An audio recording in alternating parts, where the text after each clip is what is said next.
বাংলাদেশের উপর আরোপ করা যুক্তরাষ্ট্রের ভিসা বন্ড নীতিকে দুঃখজনক বলে মন্তব্য করেছেন পররাষ্ট্র উপদেষ্টা তৌহিদ হোসেন। আর এই তালিকা থেকে নাম প্রত্যাহারের চেষ্টা করা হবে। পররাষ্ট্র মন্ত্রণালয়ের সংবাদ সম্মেলনে এই কথা বলেছেন তিনি। এ সময় তিনি কথা বলেন ক্রিকেট ইস্যুতেও। বলেন, ভারত ক্রিকেটারের নিরাপত্তা নিশ্চিত করতে না পারলে পুরো ক্রিকেট দল এবং বাংলাদেশ থেকে যাওয়া দর্শকদের নিরাপত্তা নিয়ে শঙ্কা থেকেই যায়। তাই নিরপেক্ষ ভেন্যুতেই টি-20 ক্রিকেট বিশ্বকাপ খেলবে বাংলাদেশ। আর নিরাপত্তার কারণে দিল্লি, কলকাতা, আগরতলায় ভিসা সার্ভিস আপাতত বন্ধ রয়েছে বলেও জানান তিনি।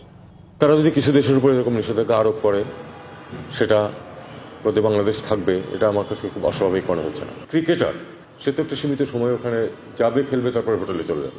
শুধু টিম যাবে না, টিমের সমর্থকরা তো যাবে, খেলা দেখতে যাবে লোকজন, তাদের নিরাপত্তা প্রশ্ন আছে। আমরা কি করে বিশ্বাস করবো যে তারা নিরাপদ থাকবে? আমাদের যে মিশনগুলোতে সমস্যা সৃষ্টি হয়েছে, সেখানে আমরা আপাতত ভিসা সেকশন বন্ধ রাখতে বলেছি। নতুন এবং ফিরে আসা গ্রাহকদের জন্য নগদে চলছে ক্যাশব্যাক সহ প্রতিদিন হাজারো উপহার জেতার সুযোগ। হবে আশা আর ফেরা, সারপ্রাইজ সেরা।